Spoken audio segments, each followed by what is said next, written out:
وعزيما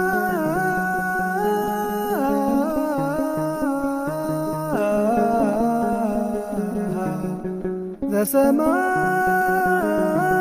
كوبا سماي سلام مثال نشتي أبريه لكم نير أيه ስለዚህ ልክ ንሕና ንወለድና ንቦና ወይ ንድና ከም እንመስል ንእግዚአብሔር አብ ወልድ ይመስሎ ስለዝመስሎ ብትክክለኛ ውላዱ ዝቅድሞን ዝስዕቦን ዘይብሉ ውላዱ እዩ ካሊ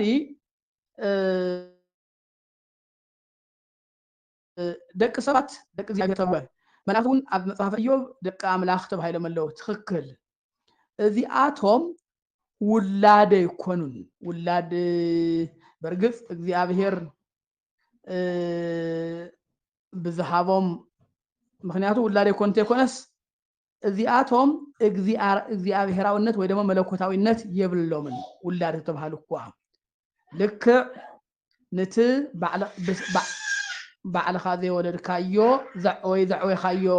ዘዕወይካዮ ቆልዓ ውላድ ከም ዝበሃል ውላድ ዝበሃል እዮም بخالي بهلا نساتهم فطورات يوم فطورات يوم نايجي هير فطورات يوم ولد قلنا يجي هير فطورة يكونس نايجي هير ولاد إيو سلذي تفعل لا يتعينه نمثالي كم قدم يقول دمو سبات قا نتنف فطرو أي ولد نتنولد أي فكم فارز اسمعين ونت قشنا نيرنا ማንም ንዑዝ መስል ይወልድ እንበር ንዑዝ መስል ይፈጥርን ይስማዓለሁ ዶ ይስማዓለሁ እንዴ ይስማዓለ ይጥፋን አቦ ስለዚህ ማንም ንዑዝ መስል ክወልድ እንበር ክፈጥር ይኽእልን ስለዚህ መላእክት ኾን ሰባት መለኮታዊነት የውለምን እግዚአብሔራዊነት ወይ መለኮታዊነት ዘይውሎም እናሐለወ እግዚአብሔር ብጸጉኡ ልክ ባዕልኻ ዘይወለድካዮ ዘዕበኻዮ ውላድ ከምትብሎ ልክ እዚኣቶም መላእክቱን ሰብን ከምዚ ብጸጋ ንምሳሌ ወለድና ናይ ባህሪ ወይ ደግሞ ናይ ፍጥረት ወለድና እዮም ናይ ስጋ ናይ ስጋ راح تكونስ በቃ ጠቅላላ ባህሪና ማለት እዩ ታዩ ንሳቶም ፍጥረታዊ ባህሪያዊ ልደት ዝበሃል ናይ ወለድና ልደት እዩ ወይ ሓደ ናይ መንፈስ አቦና ክንብል ተለና ግን እንታይ ማለትና እዩ ብጸጋ እንብሎ እዩ ብጸጋ እንብሎ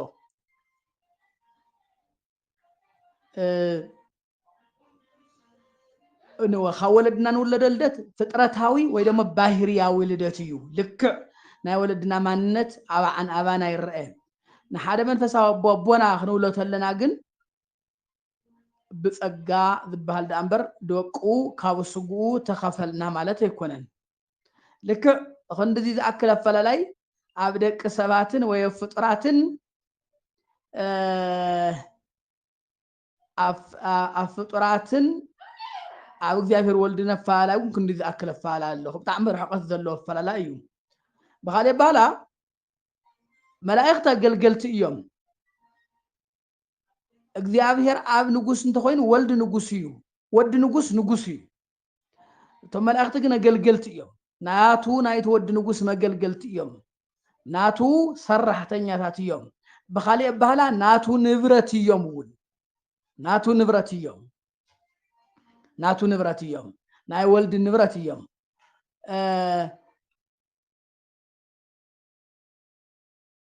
نفطرنا يودن زولنا ما ينفطرون بزولنا يمسرت لمثالي ناي انستاي ولادون تزفطرو تكنولوجين معرا يكونن ስለዚህ خندي اكل فلالا يلوم አመላእክትን ኣብ እግዚአብሔር ወልድ ኣብ ኢየሱስ ክርስቶስን እግዚአብሔር ወልድ ተፈጠረተ ይኮነስ ዝተወለደ አቦለ 300 አብኒቂያ ጉባኤ ዝተወለደ እንበር ዝተፈጠረ ዘይኮነ ዘይተፈጠረ የሚለም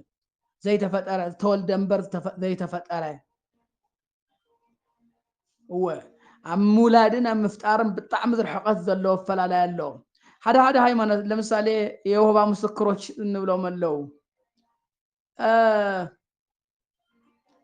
ያው እግዚአብሔር ወልድ እና የመጀመሪያ ፍጡር ይብሉ ግን ምንታይ መጽሐፍ ቅዱስ በመጀመሪያ ሰማይን ምድርን ፈጠረ ይዝንበር ንወልድ ፈጠረ ይብልን ወዳማይ ግን በሰፊሑ ስለዚ አውቂናሉ ኢና ቃል እዩ ወልድ ጥራሕ ውላድቶ ይኮነስ ናይ እግዚአብሔር አብ ቃሉ እዩ ስለዚ ናይ አሃቲ ቅድምና ሆም ለስላሴ ናይ አብ ናይ ወልድ ናይ መንፈስ ቅዱስ ቅድምና ድማ ሓንቲ እያ ሓንቲ ምክንያቱ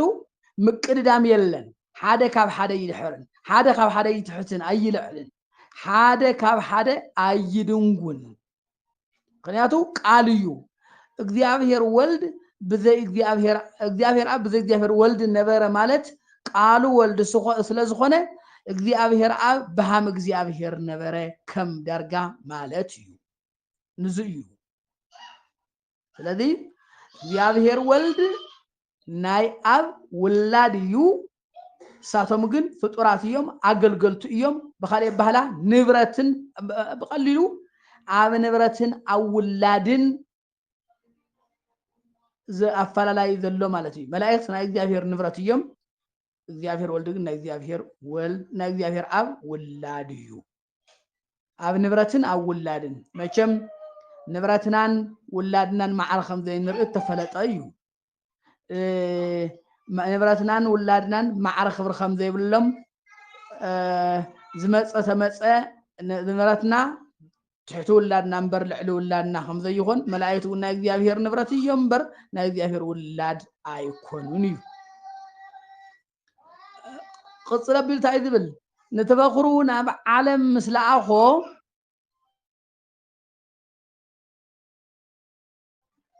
كل ما لقوا يذبل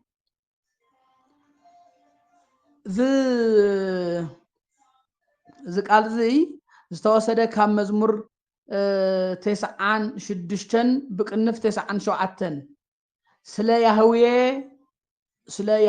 سلا እግዚአብሔር ስለ يهوباه ናበሉ እስራኤላውያን ብጣዕሚ ዝፈርሕዎ አምላኽ ንዑ ተዘመረ እዩ እግዚአብሔር ነገሰ ምድር ደስ ይበላ ደመናን ጭጋግን ኣብ ዙርኡ ወሎ እናለ ይኸድሞ ይታፈሩ ኩሎም ላይ ሰጉድ ለግፎ ንጣወት ሰጉድ ዘበሉ ኩሎም ይሕፈሩ በአማልክት ዝምክሑ ኩሎም ይሕፈሩ ይብልሞ መላእክቱ ኩሎም ይስገድሉ ንመን ንእግዚአብሔር ወልድ እወ በቀዳማይ ኢለኩም ነይረ እግዚአብሔር ወልድ ናብዚ ምድሪ እዚ ከግልግል እምበር ከግልገለ መፀን ከግልግል ወሰባት ከግልግል ይኹን ዳኣ ኣብዚ ምድሪ እዚ እኳ ተኾነ ዝኩሉ እግዚአብሔርነቱ ከም ዝተሓደገ ኣይቆፀረን ተባሃለሉ ዘመን እኳ መላእክት ከግልግልዎ መፁ ኢሉ ወንጌላዊ ማቴዎስ ጽሒፉልና ኣሎ እወ ኢየሱስ ክርስቶስ እንትስቀልውን እግዚአብሔር እዩ እንትዝመትውን እግዚአብሔር እዩ እንትግነዝ እግዚአብሔር እዩ እንትቅበር እግዚአብሔር እዩ እንትትንስእ እግዚአብሔር እዩ እወ ማይ ፀማእኹን ትብል ተለኳ እግዚአብሔር እዩ ኣብ ገዳመ ቆሮንቶስ ጠማይ ክበሃል ተለውን እግዚአብሔር እዩ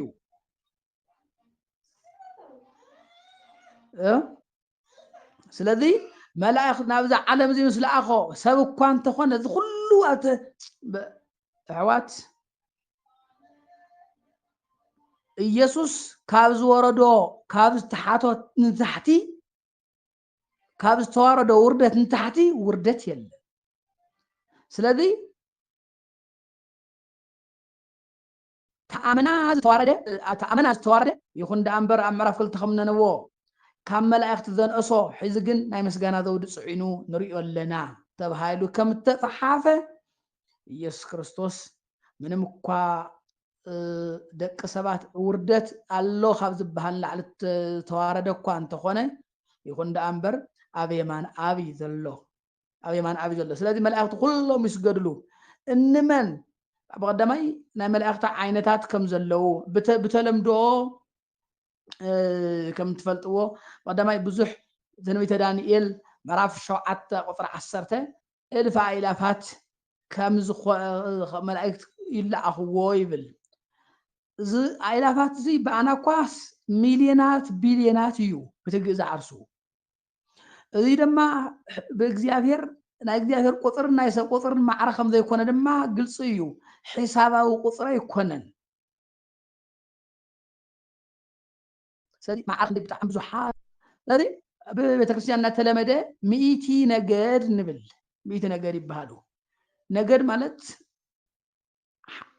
ወይ ዝኾነ እንታይ ኢና ክንብሎ ጎሳ ወይ ግዛዕ እንዶ እዩ ዓሌት ወይ ደሞ ኣብ መላእኽቲ ደኳ ዓሌት ኣልዩዋ መፍለይ ጥርናፈ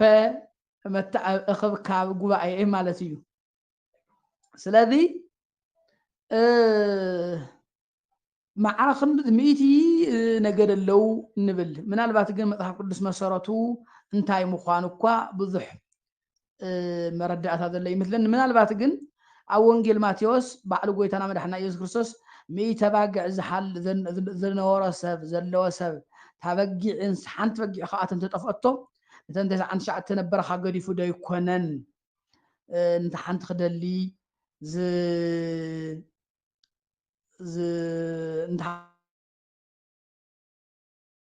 ሓንቲ ክደሊ ዝንቀሳቀስ ወይ ደሞ ሓንቲ ክደሊ ከረተት ዝብል ኢሉ ተዛሪቡ ስለ ዝነበረ ስለዚ ሚእቲ ነገድ ነይሮም ኣብቲ ሚእቲ ዲያብሎስ ስለ ዝወፀ ኣብ መበል ሚእቲ ኣዳም ተፈጢሩ ዝብል ኣብ ቤተክርስትያንና ተለመደ ፍታይ ኣሎ ግን ሚእቲ ዘበሎም እዚ ነገር እዚ እዚ ምሳሌ እዚ ይመስለኒ 99 መላእክቲ ሓዲጉ 99 ኣባጊዕ ሓዲጉ ዝብል ንሳቶም ከዓ 99 ነገድ ኢሎም እኒአው ቅዱስ ያሬድ እውን 99 ሓዲጎ ተስኣወ ተስዓተ ነገደ 99 ነገደ መላእክቲ ገዲፉ ኢሉ ቃል እዚ ወሲዱ ሚእቲ ነገድ ንብሎም ኣለና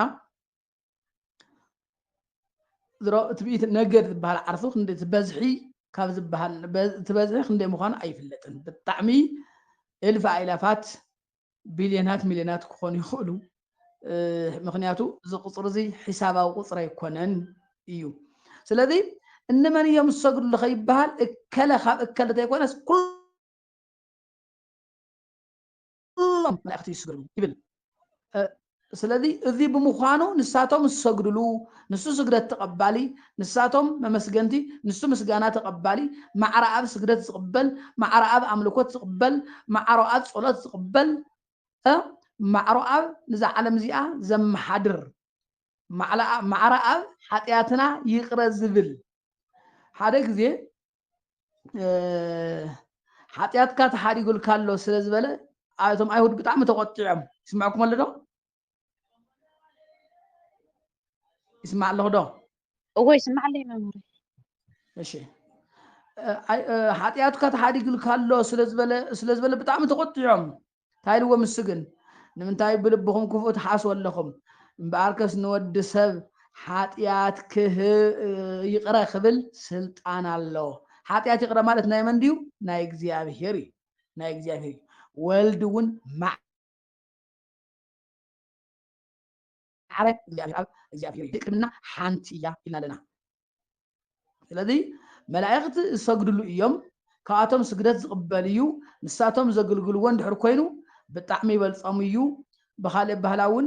ወልዲ ውላድ እንትኸውን ወልዲ ፈጣሪኦም እንትኸውን ንሳቶም ፍጡራት ወልዲ ውላድ እንትኸውን ንሳቶም ንብረት ስለ ዝኾኑ ብዙ ይበልፆም እንታይ ዝብል ኣብቲ ሮሜ 9 ዘሎ እግዚኣብሔር ምሕረቱ ኸር እንትደሊ ነቶም ንጥፍኣት ተዘጋጀው መላእክት ንሳቶም የምፅእ ቁጥዑ ኸር እንተደልዩ እዩ ቁጥዑ ኸር እንተደልዩ ነቶም ጥፍኣት ተዘጋጀው መላእክቲ የምፅእ ምሕረት ኸር እንተደሊ ድማ ነቶም ንምሕረት ተዘጋጀው መላእክቲ የምፅእ ይብል ሮሜ 9 እዩ ቁፅሩ ባዕልኩም ረእይዎ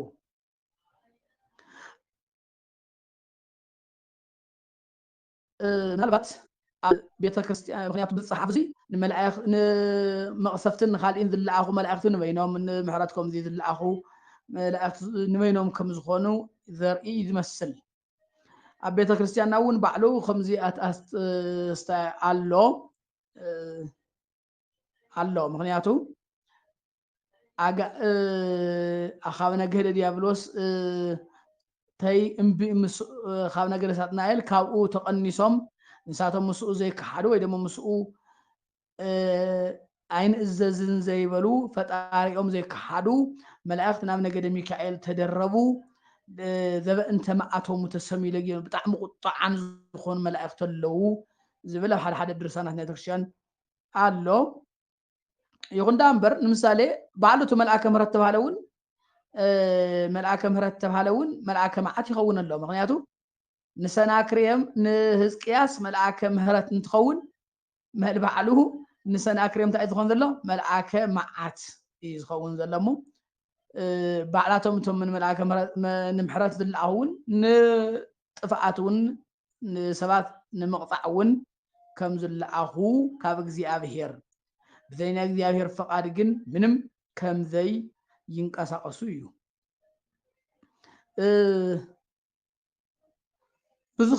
ብክንዲዚን ብከምዚ ዝኣምሰለ ወልድ ይበልጾም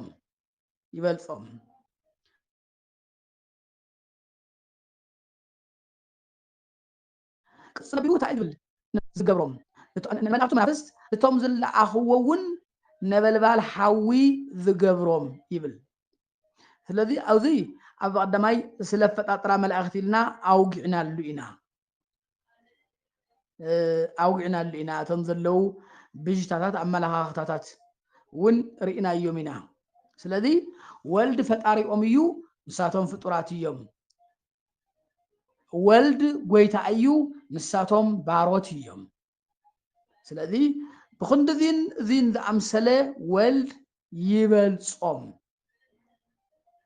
መቸም እዚ ክልተልና ንእሽተይ ብደረጃ ስለ ዝበልጾም ዝብል ሓሳብ ይመጽእ ይኸውን ኣብ ሰማይ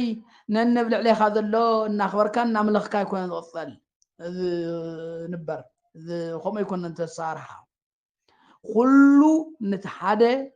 ንጉስ ንእግዚኣብሄር ይፈቅር ገዛኡ ሓደ እግዚኣብሄር እዩ ምክንያቱ እግዚኣብሄር ኣብ እግዚኣብሄር ወልድ እግዚኣብሄር መንፈስ ቅዱስ ሓደ ኣምላኽ ንሱ እዩ ሓደ ገዛኢ ኩሉ ስግደት ማናኡ ዘበለ ይቐርብ መፅሓፍቲ እዚ ዕብራውያን ብመለኮት እኳ ተበለፆም ብቲ ኸማና ሰውነቱ ከመይ ኢሉ ይበልፆም ዝብል ኣተሓሳስባ እንቶም ዕብራውያን ክርስትያን ዝነበሮም እዩ ዝመስል ብመለኮት ኮነ ብሰውነቱ ይበልፆም እዩ ምክንያቱ ወዲ ዳንኤል 7:13 ዘሎ ነቲ ወዲ ሰብ ዝመስል ንዕኡ መናበርቲ ኩሉ ተዋሃቦ መንግስቱ እውን ዘይሃልቕ መንግስቲ እዩ ዝብል ንማርያም ከብሰራት ኣለዉንቲ መልኣኽ እሱ ኢሉ መንፈስ ቅዱስ እግዚኣብሄር ክመፅእ ኣብ ልዕሊኻ ክመፅእ እዩ ክሓድር እዩ ሓይሉ እውን ክፅለክ እዩ ይብል እሞ እቲ ካብኣኺ ዝውለድ እውን ቅዱስ እዩ ወዲ እግዚኣብሔር ድማ መንበረ ኣቦ ዳዊት ክብኡ እዩ ኣብዚ ኣብ ሓዲስ ኪዳን በተለይ እግዚኣብሄር እዚኣቶም ተጠንቂቕና መን ምዃኑ ኣካላት ክንፈልጥ ኣለና እግዚኣብሄር ኣምላኽ መንበረ ኣቦ ዳዊት ክብዎ እዩ ክብል ተሎ እግዚኣብሄር ኣብ ወሃቢ ወልድ ተቐባሊ ኮይኑ ኣሎ እዚ ፅንዕለ ስለዚ ብኸመይ ከም ዝኾነ ስለዝነገረኩም ፀገም የብሉን ንቤት ያዕቆብ ክነግስ እዩ ንመንግስቱ ግን መወዳእታ የብሉን ይብል ስለዚ ብሰውነቱ እውን ይበልፆም ምክንያቱ ኢየሱስ ክርስቶስ ሓደ ጎይታ ሓደ ኣምላኽ ሓደ ኣማኑኤል ሓደ ክርስቶስ ሓደ ኢየሱስ ስለዝኾነ ሓደ ህላዌ ስለዝኾነ ቅፅል የብል እሞ ስለወዱ ግን ይብል ስለወዱ ግን ከምዚ በለ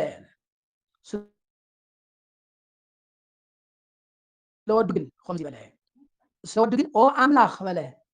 ኣብቲ ግእዝ ኦ ኣምላኽ ዝብል የብሉን ምናልባት ትግእዝ ብዙሕ ተደጋጊሙ ብኡ ስለ ተደጋጊሙ ምስቶም ካልኦት ቋንቋ ስለዘይተመሳኸረ ይኸውን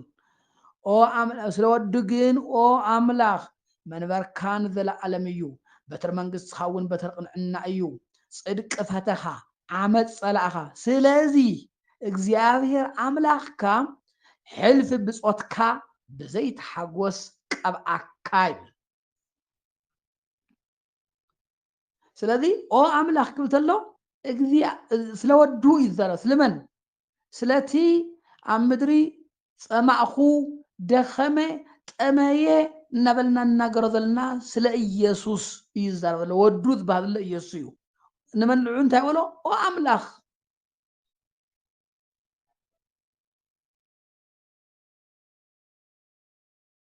ኦ አምላኽ ነበርካ ንዘለዓለም እዩ ናይ ስላሴ ወንበር ሓንቲ እያ ካልኣይ ሳልሳይ የብላን ንሓደ አምላኽ ሓደ ወንበር እዩ ኢየሱስ ግን በዓልታ ወንበር በዓል ዘለዓለማዊ ወንበር እውን እዩ ስለዚ ንመላእክት ብኸምዚ ይቡን ይበልጾም በዓል ዘለዓለም መላእክት ንበሩ ኣይተባሃሉን ኣብ የማን ኣይተቐመጡ ንበሩ ኣይተባሃሉን መላእክት ስርሖም ቆየምካ ምግልጋል እዩ ምክንያቱ ስርሖም ምግልጋል እዩ ምቋም እዩ ኣብ ቅድሚ እግዚአብሔር ደው ምባል እዩ ምክንያቱ ኩሉ ግዜ ንተልእኾ ዝግጁ ምዃን እዩ ወልዲ ግን መንበርካ ንዘለዓለም እዩ ማዕረ ኣብ መንበር ዘለዎ እዩ እታ መንበር ድማ ሓንቲ እያ ቴዎዶስዮስ ዘአንጾኪያ ዝተባሃለ ሊቅ ስለዚ ክዛረብ እንተሎ እንታይ በለ መንበር ሰሶ በሰማይከ መንበር ዝብል ክትሰምዕ ተለኻ ንኣምላኽነቱ ዝግባእ ንሱ እውን ጎይታነትን ስልጣንን ምዃኑ ኣስተውዕል ይብል ስለዚ ወንበር ክብል ተለና ስለ ቁሳዊ ወንበር መቸም ኢልና ክንግምት ኣይንኽእል እቲ ጉዳይ መንፈሳዊ ነገር እዩ እሞ ስለዚ እግዚአብሔር ወልድ ማዕረ ኣብ መንበር ዘለዎ እዩ ካብ ዝገርመኩም ራእይ ዮሃንስ ኣብ መንበር 22 ዘሎ ይመስለኒ ኣብ መንበርቲ በጊዕን እግዚአብሔርን ይብል እግዚአብሔር ተባለ እግዚአብሔር ኣብ በጊዕ ተባለ ድማ هو በጊዕ ተባለ በጊዕ ስለስዋ እዩ እግዚአብሔር ወልድ በጊዕ ተመሰለ ከም ልክዕ ከም በጊዕ ስለተሰወ እዩ ንሱ ተሰወ እግዚአብሔር ወልድ ግን ማዕረ ኣብ ድማ መንበር ኣሎ ወንበር ኣሎ ስለዚ ይፈርድ እዩ የጽድቕ እዩ ይኹንን እዩ ንሱ ተጽዲቁ ዝኹንን የለን ንሱ እንተኾኒኑ ዘጽድቕ የለን ከምቲ መጽሓፍ ዝበሎ ናይ መኽፈቻ ቤት ዳዊት ኣብ ዝባኑ ዘሎ ንሱ እንተዓፅዩ ዝኸፍት ዘየለ ንሱ እንተኸፊቱ ዝዓፁ ዘየለ ኢየሱስ ክርስቶስ ብዝኸምዚ ኣመና ከም ኢየሱስ ኣመና ዝተዋረደ የለን ከም ኢየሱስ ኣመና ዝልዕል ዝበለ ድማ የለን ስለዚ መላእክት ብጣዕሚ ትሑታት ስለ ዝኾነ ይኹን ትሑት ነብሎም ዘለና ክነትሕቶም ስለ ዘለና ይኮንና ንኸም ንገብር እዚ ሕድሕድ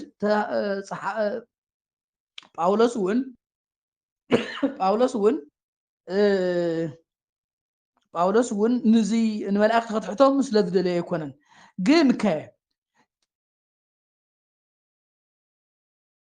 ትልዑል ዝበለ ኣመና ምንታዊት ኣመና ትሕት ክብል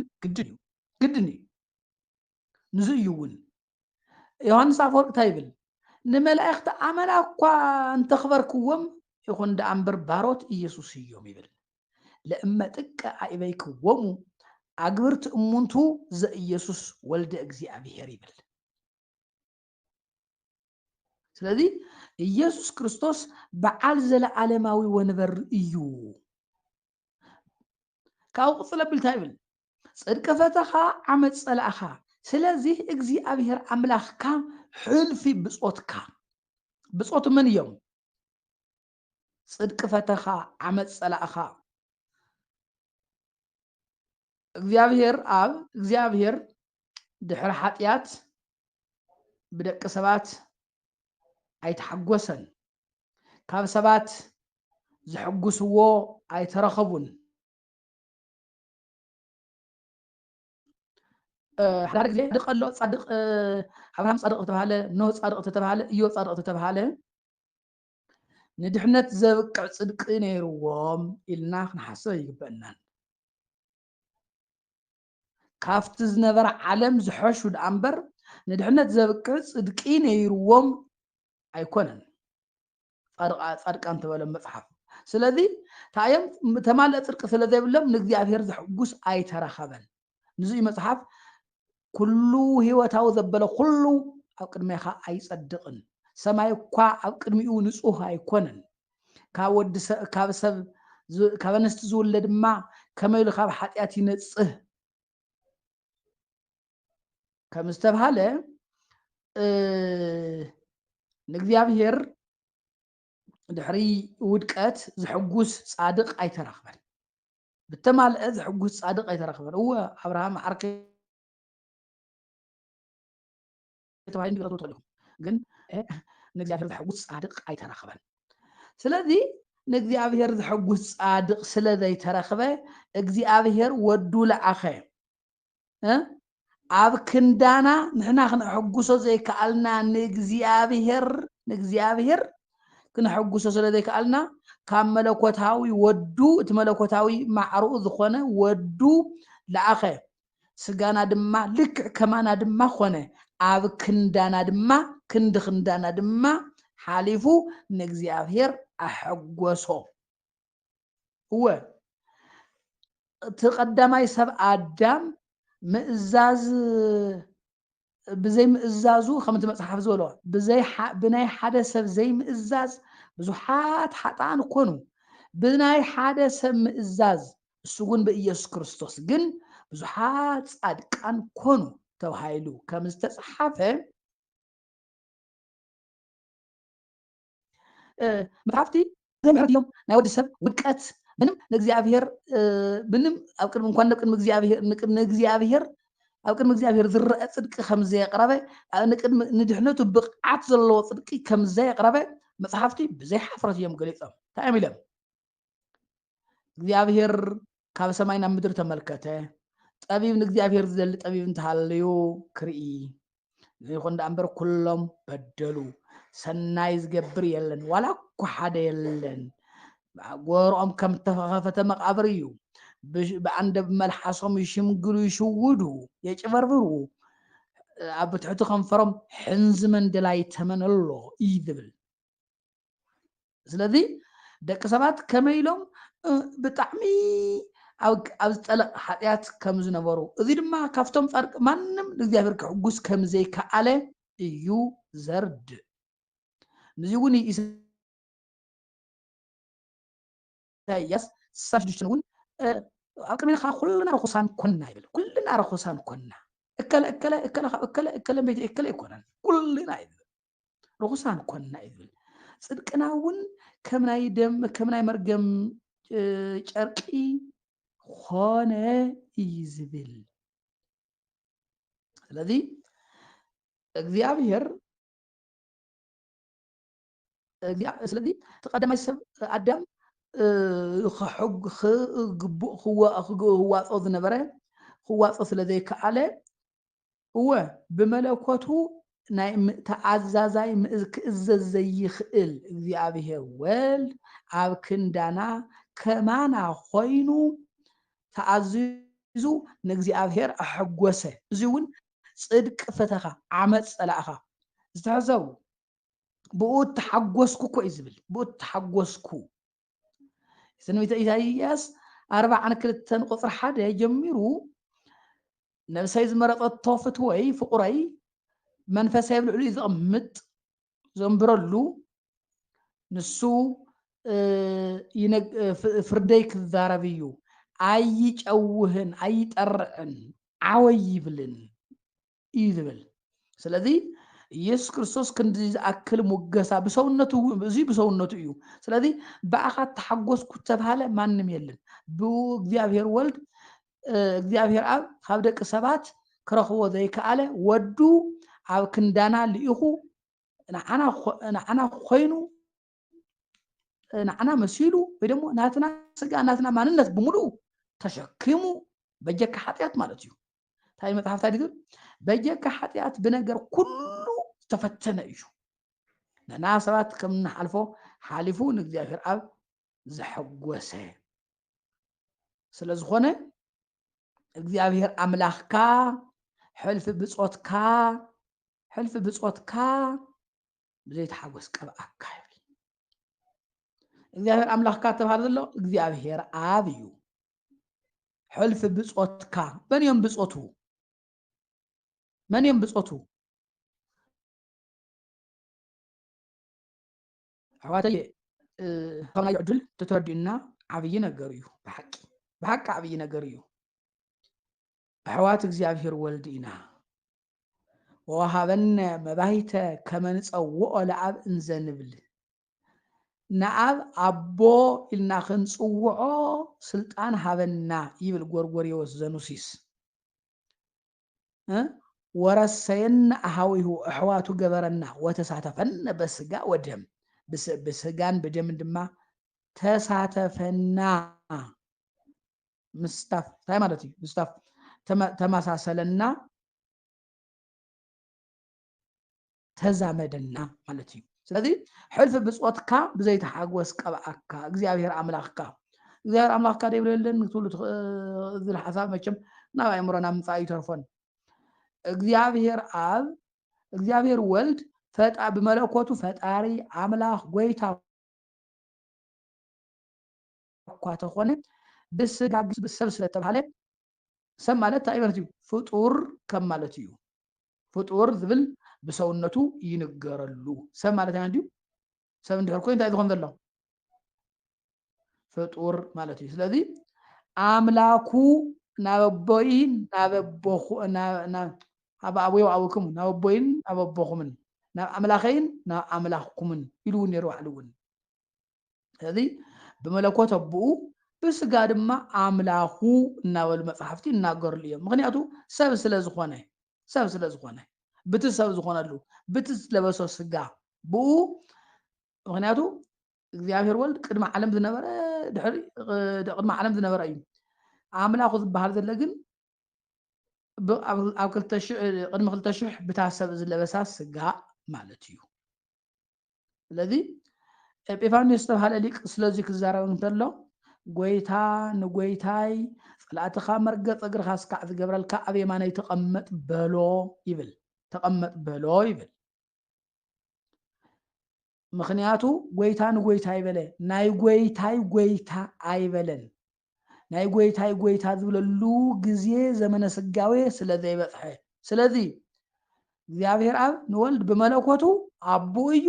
ብሰውነቱ ድማ ኣምላኹ እዩ ይብል ስለዚ ኣምላኸይ ኣምላኽካ እንተበልና መፅሓፍ ተበልኩም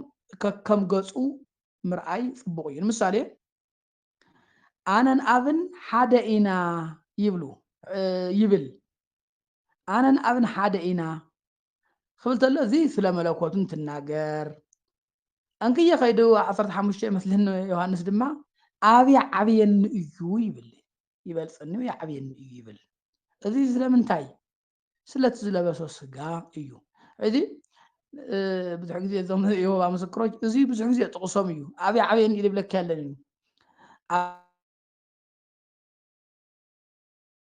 ኣብየ ዓብየኒ ጥራሕ ይብለን መፅሓፍ ዮሃንስ 5 ሰባት ኩሎም ንኣብ ከም ዘኽብርዎ ንወልድ ከኽብርዎ ንወልድ ስልጣን ሃቦ እዩ ዝብል ዘሎ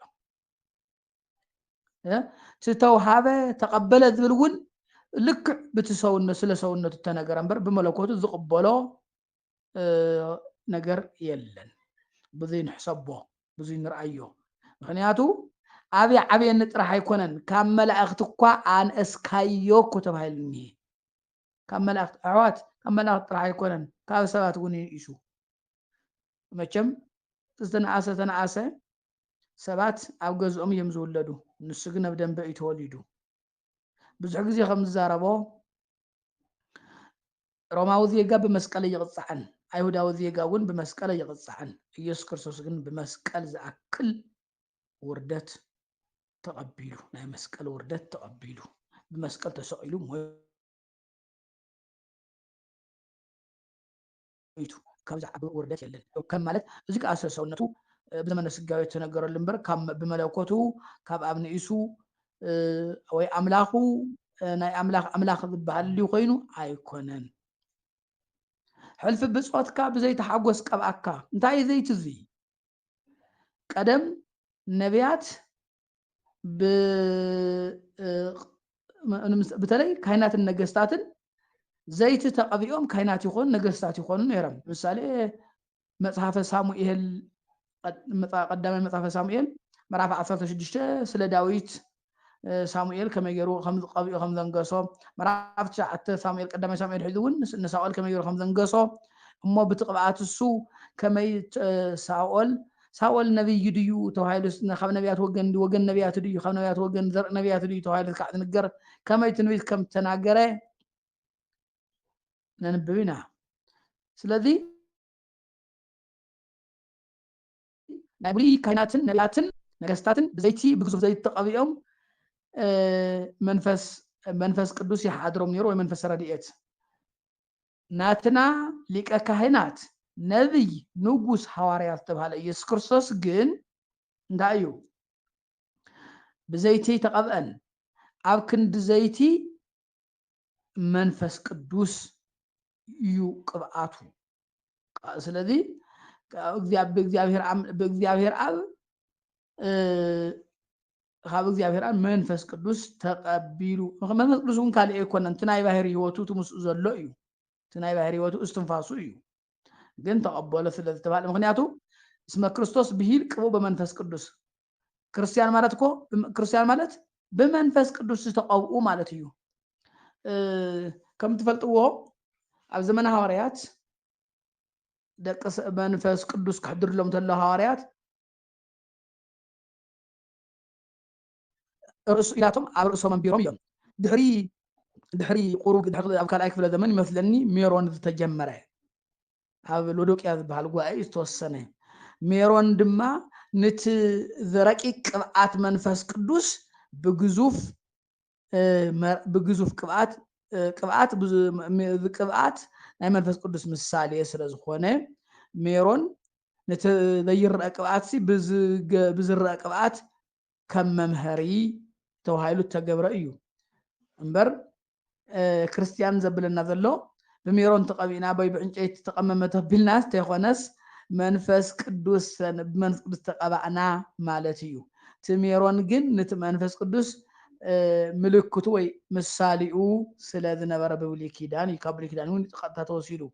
በሐዋርያት ዘመን ዘይነበረ እውን ድሓር ከመይ ኢሉ ከም ተመሰረተ ነዋዕሉ ኣጠያቂ እዩ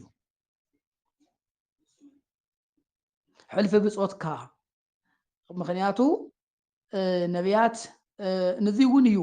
ስለዚ ነዚ እውን እዩ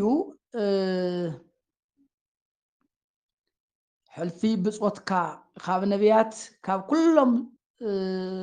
ፍጡራት ዝዓዘዘ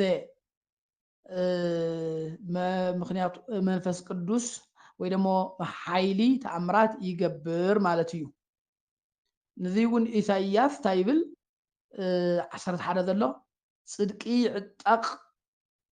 ጽድቂ ማዕጠቕ እዩ ቅንዕና መጓናጸፊኡ ይጓናጸፍ ይብል ስለዚ ሸውዓተ ዘኡ ዘለዎ ሃብታት ቆፂሩ ናይ መንፈስ ጥበብ መንፈስ ኣእምሮ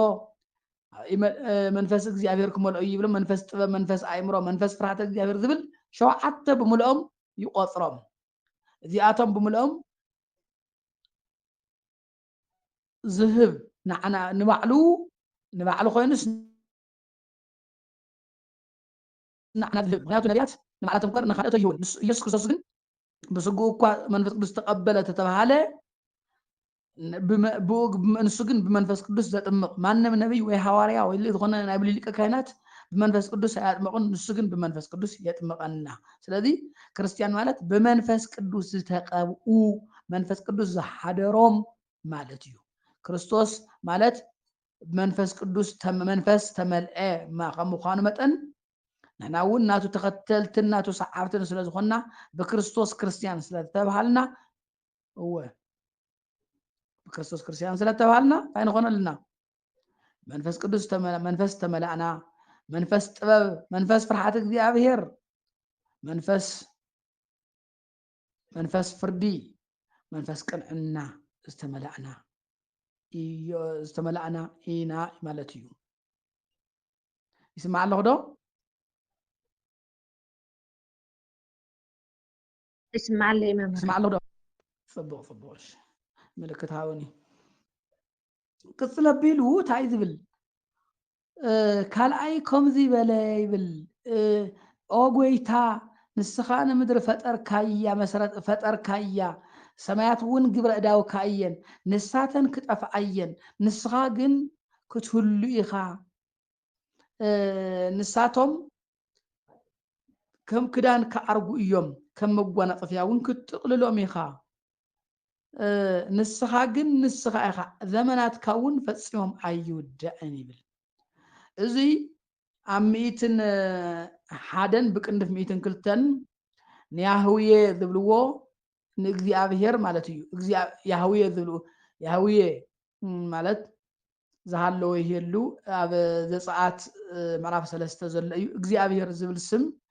ያህውየ ዝብል ስም ብሙሴ ተገለፀ እዩ ንዑ መተካታ እግዚኣብሔር ዝንብሮ ዘለና ያህውየ ዝተነገረ መዝሙር ማለት እዩ ስለዚ እዚ ንወልድ ክቦ እንተሎ ወልድ ብደረጃ ያህውየ ወይ ደግሞ ብደረጃ እግዚኣብሔር ማዕረ እግዚኣብሔር ኣብ ማዕረ እግዚኣብሔር መንፈስ ቅዱስ ምዃኑ ዘርኢ እዩ ቅፅል ኣቢሉ ካበይ ንመንከ ነይናይ መልኣኽከ ብየማነይ ተቐመጥ ጸላእትኻ መርገጽ እግርኻ ስካዕ ዝገብረልካ ጸላእትኻ መርገጽ እግርኻ ስካዕ ዝገብረልካ ጎይታ ንጎይታይ ከምዚ በሎ ብየማነይ ተቐመጥ በሎ ነየናይ መልኣኽከ ከምዚ ተባሃለ ከም ዝበልኩኹም መላእክት ክቕመጦ ይኽእሉን ተቐመጦ ይበሃሉን እቲ ወንበር ሓደ እዩ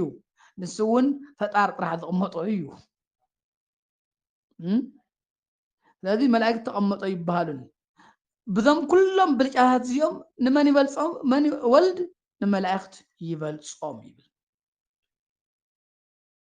ወልድ ብዞም ኩሎም ብልጫ እዚኦም ምክንያቱ መርገፅ እግርኻ ስካዕ ዝገበልካ እንተብሎ ኣብ ንሱ ዓቕሚ ዘይብሉ ኸይመስለና ንሱ ዓቕሚ ዘይብሉ ኸይመስለና ንሱ እውን ምክንያቱ ኣብ ስላሴ ዘላ ሓይሊ ሓንቲ እያ ምክንያቱ ናይ ዝብል መፅሓፍ ክርስቶስ ናይ እግዚኣብሔር ጥበብ ናይ እግዚኣብሔር ሓይሊ ስለ ዝብሎ ኣብ ስላሴ ዘላ ኣብ ወልድ ኣብ መንፈስ ቅዱስ ዘላ ሓይሊ ሓንቲ ሓይሊ እያ ሓደ ካብ ሓደ ይንእስን ክእለት ሓንቲ ክእለት እያ ኣብ ዘርሲኦም ዘላ ስልጣን ሓንቲ ስልጣን እያ መንግስቲ ሓንቲ መንግስቲ እያ ስለዚ መርገፅ ጸላእትኻ መርገፅ እግርኻ ስካዕ ዝገብረልካ ብየማነይ ተቐመጥ ተበሎ እኳ ንሱ ዓቕሚ ዘይብሉ ኸይመስለና ኣብ ሉቃስ ወንጌል ምዕራፍ 19 ዘሎ እንታይ ዝብል ሓደ ሰብ መንግስቲ ክቕበል ከደ ይብል እቶም ደቂ ዓዱ ድማ ኣከታቲሎም ልኢኾም ሰብ ዘይብለና ክነግስ ንሱ ግን መንግስትነት ሒዙ ምስ ተመለሰ እንታይ በሎም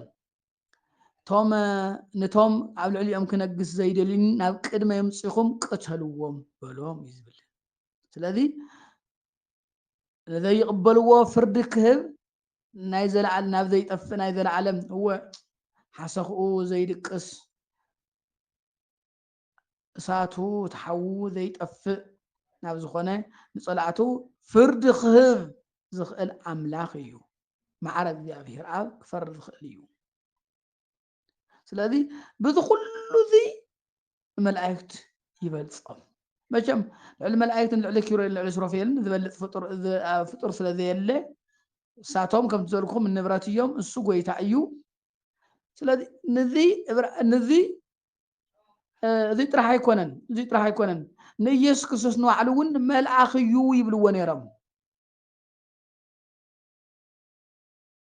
መልኣኽ እዩ ይብልዎ ነይሮም ዝበልኩኹም ኣምላኽ እናሃለወ ልክዕ ጎይታ እናሃለወ ብምስሊ ባርያ ከም ዝተገለፀ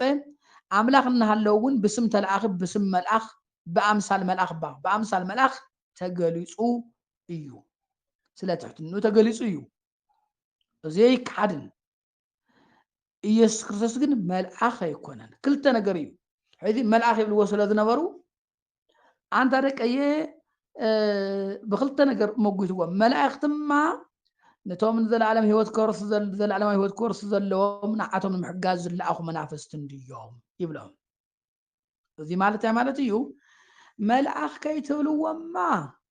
መልኣኽ እኮ ስጋን ዓፅምን የብሎምን ደም የብሎምን ስለዚ كما يجيرو بدمو حاتياتنا مسنصه تبهايلو خنقرلو خيلو دم دم سليم ممكن ملاخت تغنير ما كملوا حاتياتكم منصه مخنياتو دم كيف فسسه سريت يلن تبهيلو تصحيفو ايو دم كيف فسسه مالت ناي سب دم يكونن ناي ترى سب دم فيسو كندي نبيات ناي خمت قرلو زبلو ብዙሃን ነቢያት ወጻድቃን ሞቱ ብዙሃት ነቢያት ጻድቃን ሞይቶም እዮም ወአልቦ ዘበቋሞቶም ሞቶም ንድሕነትና ኢምንት ምንም አይጠቅመ የምፀን ምንም ጥቅመ የምፀን ምንም አይፈየደን ምናልባት ንአርአያነት ንአብነታውነት ተኮይኑ እምበር ንድሕነትና ንቤዛነት አይኮነን አይጠቅመን ናይ ክርስቶስ ግን ንዓለመ ድሕነ እዩ ስለዚ ملائكة تلوما ملائكة تلوما حدا بملائكة دحنا انتي بركت كنركب كما مصحف زبلو بفطور زامن كله استرجم يكون سلا زبل حدا رجمان بركت اي نركبن كان اي تصفى دحنتنا بسب كخونيو ملائكة ندحرلنا يو ندحرلكم اما تصفى دحنتكم بسب ده يكون يلن بفطور آمين كاخه انتاي زبال بركة كركب يسمع الله دي يسمع الله دو اسمع لي صوت مظهرنا يسمع لي اسمع لي اسمع لي طب ስለዚህ መልአከ ይትብልዎማ በፍጡር ዝኣምን ኩሉ ዝተረገመ ይኹን ኢሉ መጽሓፍ ትንቢተ ኤርምያስ 17 ቁጥሪ 5 ገሲጹኩም ተገሲጹ እዩ ምክንያቱ ብፍጡር ድሕነት ተዝርከብ ነይሩ ዋ ከምቲ እለእስክንድሮስ ዝበሎ ምንቲ ኣፅሓቆ ለእግዚአብሔር ቃል ይረድ ውስተ ምድሪ ንእግዚአብሔር ቃል ናብ ምድሪ ክወርድ እንታይ የገደዶ ይብል ስለዚ ብፍጡር ድሕነት ዝርከብ ተዝኾን ነይሩ ነቲ ዝወደቕናዮ ውድቀት ፍጡር ከውፀና ዝኽእል ተዝኸውን ነይሩ ነቲ ሓጢኣትና ከንጽሆ ዝኽእል መልኣኽ ተዝኸውን ዝተዝነብር ነይሩ ግን ቃል እንታይ እስካዕ ምራድ እንታይ የገደዶ እንታይ የገደሶ ሕዋት እግዚአብሔር ኣብ ወዱ ካብ ዝህብ بملؤهم فطران نودون مسوائد خابزهم بملؤهم فطران سبسيبو تسوء يحشون يو جن نساتهم ندحنت أيخونون ندحنت أيخون مالت نتي بتورس حاتيات كاب مغنياتو بتورس حاتيات زودقنا يودكت حاتياتنا خوصونا يخلون يو ስለዚህ ታይዝ ለመጽሐፍ ንወዱም እንታና ክበሃል ወዱ እኳ ይረሃርሃል ታይዳ ቤኛ ኩላትና ቤጃ ገይሩ እሕሊፉ ኣቦ እዩ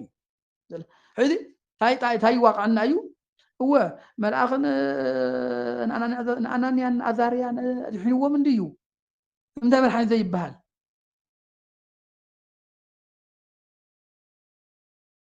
ብጣዕሚ ፀገመና እዩ 12 ሓደ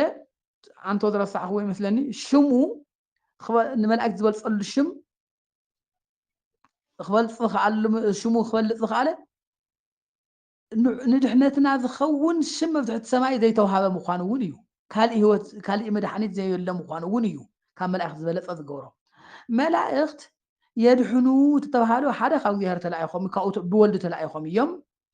ዘድሕኑ ዝበሃል ዘሎ እውን ካብ ስጋዊ ካብ መዓልታዊ ጉድኣት እዩ ካብ መዓልታዊ ጉድኣት እምበር ካብ ዘለኣለማዊ ፍርዲ ይኮን ዘድሕኑኻ ኣብዚ ብደንቢ ብስለት ጌርና ንርአዮ ልብ ንበሎ ቀዳማይ እውን ኣብ ልዕሊ እየ ነይረ ይመስለኒ ንስጋዊ ጉድኣት ከይበፅሐና መዓልታዊ ጉድኣት ከይበፅሐና መላእክት ይሕልውና እዮም እዚ ንኣመንቲ ጥራሕ እውን ኣይመስለንን ምክንያቱ እግዚኣብሔር ንኩሉ ዓለም እዩ ዝሕሉ ዘሎ ሓላዊ ፀጋ ዝበሃል እዩ እዚ ሓደ ሓለዋ እዚ ምክንያቱ እወ መላእክት መንገድኻ ኩሉኻ ክሕልውኻ ንመላእክቲ ይእዝዞም እዩ ብዕንቅፋት እኳ ከይውዕካ ብኢዶም ከልዕሉኻ እዮም ይብል መፅሓፍ ትክክል ግን እዚ ዝበሃል ዘሎ ካብ መዓልታዊ ወይ ደሞ ስጋዊ ንስጋዊ ድልየትና ማለት መዓልታዊ ኣብዚ ዓለም እዚ ስካዕ ዘለና ጉድኣት ከይበፅሐና ንምክልካ ይዕቅቡና እምበር ንድሕነት ዘለዓለማዊ መንግስቲ ምውራስ ደቂ እግዚኣብሔር ምኳን ካብ ሓጢኣት ምንፃሕ ይኽእሉ እዮም ኣይኮንካን ትበሃል ኣለኻ ካብ ሓጢኣት ምንፃሕማ ተባሂሉ እኮ ደም ከይፈሰሰ ስርየት የለን ተባሂሉ ንመልኣክ ድማ ደም የብሉ ተዓፅ እዩ ደም የብሉን ካልኣይ ብፍጡር ኣሚንካ ስለ ዘይድሓን ብፍጡር ተኣሚንካ ኣብኡ ተደሪኽካ በረከት ስለ ዘየለ ምክንያቱ እግዚኣብሔር ወልዲ ዝትክእ ንፍጣር ፍጡር ስለ ዘየለ እንታይ ዝኸውን እንታይ ዝበሃል ዘሎ እንታይ እዩ ማንም መልኣኽ ኣብ ክንዲ ወልዲ ክንዲ ወልዲ ናይ እግዚኣብሔር ክትክእ ኣይኽእልን እዚ ልቢ ንበሎ መላእክቲ የድሕኑ እዮም ዝተባሃለ መዓልታዊ ጉድኣት ከይበፅሐና ዮሃንስ ኣፈወርቅ ግን ብደንብ እሙንቱ ይትለኣኩነ ለመፍቅደ ስጋነ ንስጋዊ ዕለታዊ ድሌትና ንስጋዊ ድሌትና ንምምላእ መላእክት ይለኣኹና የረጋግዑና ትክክል እዩ ስለዚ ስለ መላእክት ሓደ መጠቃለያ ሂበ ካሓለው እዚ ክዱ ምዕራፍ ጉዳይ ምክንያቱ ሓደ መላእክት ልቡሳነ ስጋ ዘለዎም ኣይኮኑን ፍጥረቶም ካብ መናፍስቲ እዮም ካልኣይ ደቂ ሰባት ከግልግልዎም ዝደልዩ ይኮን ደቂ ሰባት ዘግልግሉ እዮም ምክንያቱ ደቂ ሰባት ከም ትፈልጥዎ ክንደይ ግልግሎት ሂቦም እዮም ኣብ 100 ንዳንኤል ንኣዛርያ ንሚሳኤል ክንደይ ከም ዝድሓነ ከም ዝረድእዎም ከም ዘገልገልዎም ንፈልጥ ኢና ምክንያቱ ከም ተልኣኽዎም ስለዚ ንሳቶም ደቂ ሰባት የገልግሉ ዳ እምበር ካብ ደቂ ሰባት ኣገልግሎት ዝፅበዩ ኣይኮን ዝደልዩ እውን ኣይኮኑን ስለዚ ካልኣይ ንመንፈስ ዓፅምን ስጋን የብሉን ከም ዝተባሃለ ንመላእክቲ ዓፅምን ስጋን የብሎምን ካልኣይ እግዚኣብሔር ከይለኣኾም ባዕላቶም ኣይንቀሳቀሱን እግዚኣብሔር ከይለኣኾም ባዕላቶም ኣይንቀሳቀሱን ካልኣይ መሊሱ ብምልኣት ዝርከቦ ይኮን ዮሃንስ ኣፈወርቅ ናይ ምሳሌ ናይ ወልዲ ናብ ሰማያት ካብ ሰማያት ወረደ ክንብል ተለና ኣብ ሰማያት እውን ከይተስኣነ እዩ ሰማያዊት መንበር ጥርሑ ተይተረፈ እዩ እንታይ ዘሎ ብላዕላይን ከይጎደለ ብታሕቱ ከይተወሰኸ እዩ ዘሎ እንዘ ይሃፅፅ በላኢሉ ወይቱ ይስክ በታህቱ ብላዕላይ ከይጎደለ ብታሕታይ እውን ከይተወሰኾ መፀ ሰብ ኮነ ኢና ንብል ዘለና መላእክቲ እዚ ነገር እዚ ከማልኡ ዝኽእሉ ኣይኮኑን ምክንያቱ ኣብ ምድሪ እንተልዮም ኣብ ሰማይ የለውን ኣብ ሰማይ እንተኮይኖም ኣብ ምድሪ የለውን ማለት እዩ ቦታ ይውስኖም እዩ ቦታ ምክንያቱ ፍጡራን ብሰለስተ ነገር ይውሰኑ ብኩነታት ብግዜ ብቦታ ይውሰኑ እግዚኣብሔር ካብዞም ሰለስተ መወሰን እዚኣቶም ወፃኢ እግዚኣብሔር ግን ዘይውሰን ኣምላኽ እዩ ስለዚ መላእክቲ የድሕኑ እኳ እንተበልናዮም ንስጋዊ ጉድኣትና ከይበፅሕ እምበር ኣብዚ ብደንቢ ክነስምረሉ ስለደለኹ እየ እምበር ንድሕነት ካብ ነብስና ድሕነት ምክንያቱ ካብ ዘለዓለማዊ ፍርዲ ካብቲ ንኣመንቲ ምክንያቱ መፅሓፍታይ ዝብል ኣብ ልዕሊ ኩሉ ሓጢኣተኛን ዓማፅን ዘበለ መቕሰፍቲ እግዚኣብሔር ክወርድ እዩ እዩ ዝብል ዮሃንስ መጥምቅ ታይልዎም ነይሩ እንቶም ኣይሁድ ኣቶም ውሉድ ኣትማን ካብ መቕሰፍትን ካብ መዓትን ካብ ጥፍኣትን ክተምልጡ መነ መላኸተኩም ኢልዎም ነይሩ ስለዚ ምድሓን ማለት ካብ መቕሰፍትን ካብ መዓትን ምድሓን እዩ እዚ ከዓ ሓጢኣት መሰረት ገይሩ ሓጢኣት መደብ ገይሩ ዝመፅእ እዩ ከምቲ ኣውሊድስ ዝበሎ እስመ ሓጢኣት ይሃድር ውስተ ሰብእ ወሞት ይተልዎ መጀመርያ ሓጢኣት ኣብ ውሽጢ ሰብ ይሓድር موت دما يسعبو هذي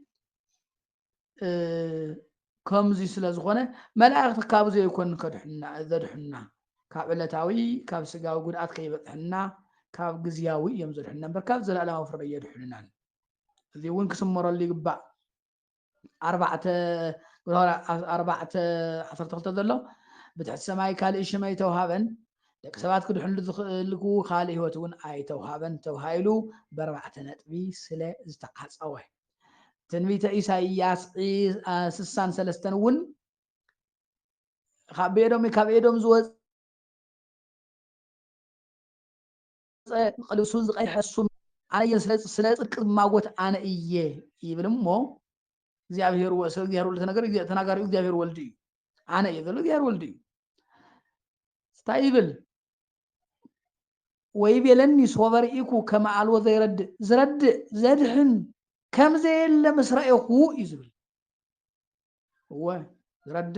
ዘድህን የለን በጀኩ የለን ቅዱስ ያሬድ ዝበለ ሓንቲ መደምደሚያ ሂበ ኹድኢ ቃል አብዝ እምትካት ዘወረደ እምሰማያት ዘእንበለ ስጋ ካብ ሰማያት ብዘይ ስጋ ዘወረደ ካብ ሰማያት ብዘይ ስጋ ዘወረደ ናይ አብ አካላዊ ቃል ወትሰክም አርገ በስጋ ደሓር ግን ስጋ ተዋሂዱ ናብ ሰማያት ዘዓረገ አልቦ ባይድ አምላክ ዘእንበልዩ በጀኩኡ ካሊእ አምላኽ የለን ካሊእ መድሓኒት የለን ኣብ ትሕቲ ሰማይ ዝወሃብ ካሊእ ሽም የለን وسبحانه لله وزيما